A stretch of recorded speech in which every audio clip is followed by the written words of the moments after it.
I tried posting YouTube Shorts for 30 days and this is what happened. And it was not what I was expecting. So let's go back to where it all started. I've been working on this YouTube channel for over a year now. I don't seem to be making any progress. It takes me a week to just make one video, but every single time I hit publish, the video just completely flops.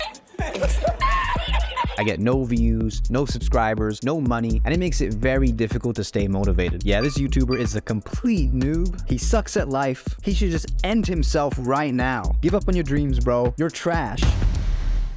Fast forward a couple of days and we're still on the grind. We ain't gonna give up on the YouTube dream just yet, but something scary happened that gave me a reality check. I've started to feel pain in my butthole the last few days. It's like this dull, aching pain that feels a little weird, but every time I take a dump, when I wipe, there's like a little bit of blood on the toilet paper. Hopefully it's nothing too serious. I made the dumb mistake of searching for symptoms, and now I think I have every single fatal disease known to mankind. Fortunately, within a week, everything went back to normal. So luckily it was nothing serious, but it made me think, what if I did randomly get an illness? And even worse, what if somebody in my family got sick? Would we have the money to pay for the medical bills? That thought gave me a reality check. I needed this YouTube channel to pop off so that in case of an emergency, I would have the money to support my family. So it was time to get to work. The first step is to make better videos because my older videos are kind of trash, honestly. That is why we aren't getting any views. I began to doubt myself. I've tried many times before and my videos just never seem to get any views. Maybe I'm boring. Maybe getting big on YouTube is just completely luck. Maybe I should just try another side hustle instead. But just when I was about to self-sabotage myself again, I came across something that would change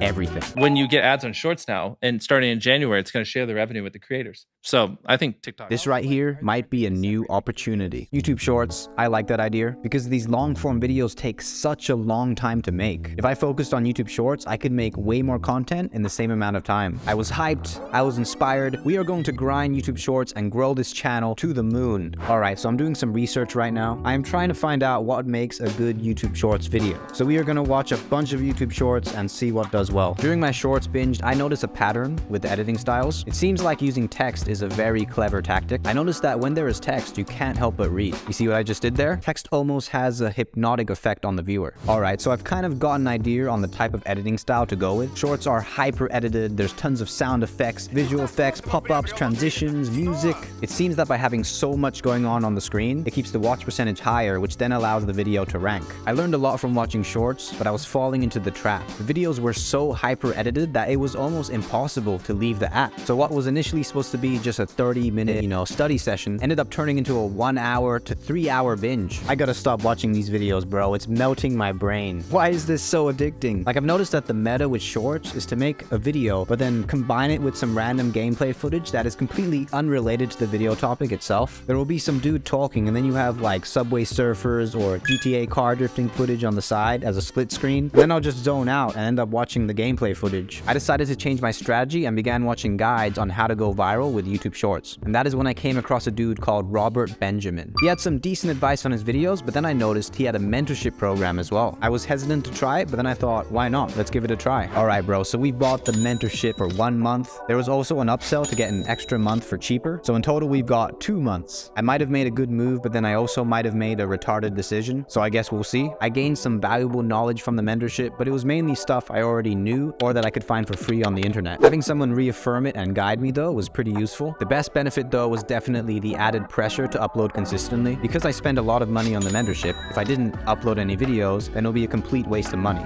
Okay, so we have some video idea recommendations from Robert right here. I'm gonna be honest, I think these recommendations, they kind of suck. It seems like he's just found a bunch of random videos in my niche without actually looking at them. Like, this one video has 0 likes and comments, so I'm gonna copy a video idea that flopped for another guy on my own channel. But maybe he knows better than me, so I'm just gonna give it a try and see what happens. I gave some of Robert's recommendations a try, and as I was expecting, the videos didn't do too well.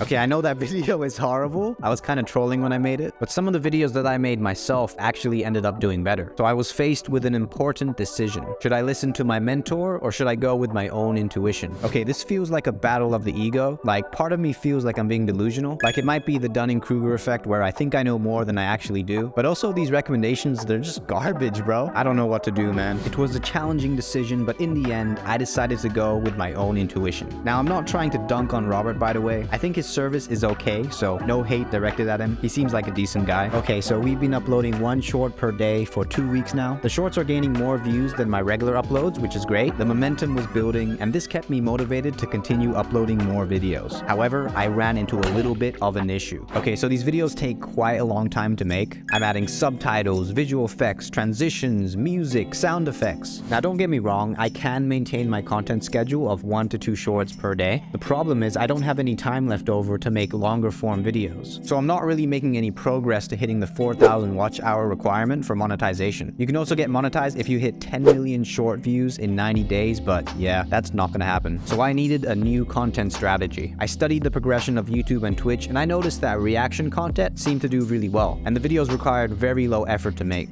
So what if I tried the same thing? Okay, so we got a list of videos that I'm going to react to. Reaction content gets a bad reputation, mainly just from salty content creators though, because the videos are really low effort, but I personally like watching reaction content. So I filmed the reaction videos, edited them in Adobe Premiere Pro, hit publish, and to my surprise, the reaction videos did very well. They matched the view counts of my regular uploads, and some of the reaction shorts did even better. This was a massive victory because now I was able to produce more content in less time, which allowed me more time to go back to making regular videos again. So here are the results from the first 30 days of this challenge. We managed to gain 944 subscribers in total. 272 of them came from shorts content, 189 from my regular videos, and the other 483 were from my other social platforms, most likely my TikTok and email list. We have also gotten 43.5k total short views. Now all of that information was cool, but the main thing that I wanted to know was if my short views would trickle down into my regular videos. So the month before I started the challenge, I got 5,900 views